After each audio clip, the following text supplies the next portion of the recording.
Hello, I'm Larry Bradley. I am a centrist, moderate voter, an independent voter, and I'm a dissatisfied voter, like many of you. And I have a message for those of us who are like us, that are centrist and dissatisfied. And that is that very often we feel at a general election that we are being forced to choose between the lesser of two evils. And so there's good news and there's bad news. The good news is that right now the opportunity exists to try to allay that somewhat, to keep us from having that feeling in October of 2008 that we're being forced to choose between the lesser of two evils.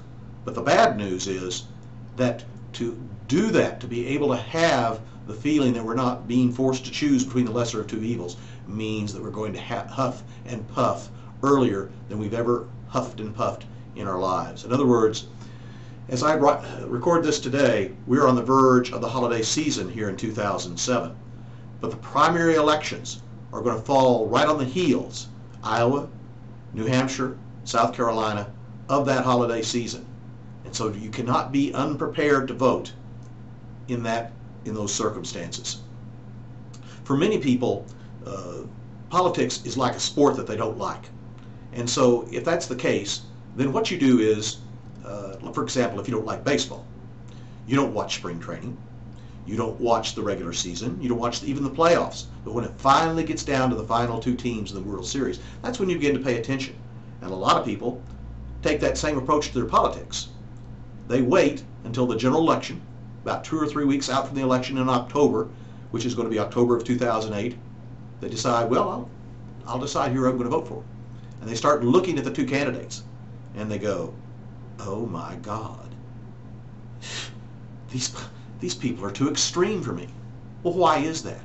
It's because the moderate, balanced candidates who would have focused on solutions and not slime were defeated back in the primaries in the spring when you weren't paying attention.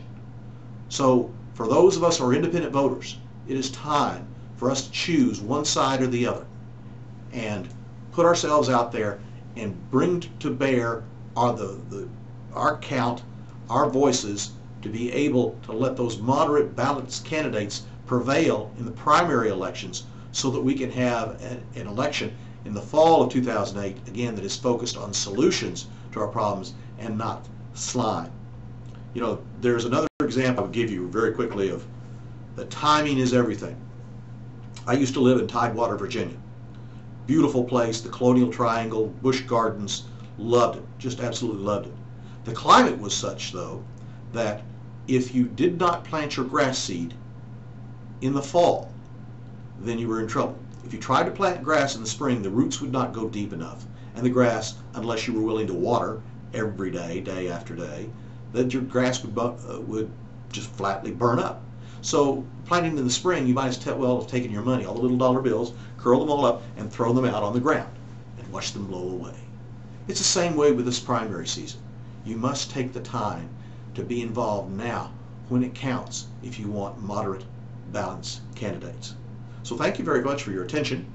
I invite you to look at some of the other videos that explain some of the bases that we have for the political philosophy that we espouse in the book, Neither Liberal Nor Conservative Be, an action plan for people disgusted by polarized politics, so that I can give you some of the easy to understand ideas and concepts that make it possible to turn this thing around and get our people back in charge of the government. Thank you.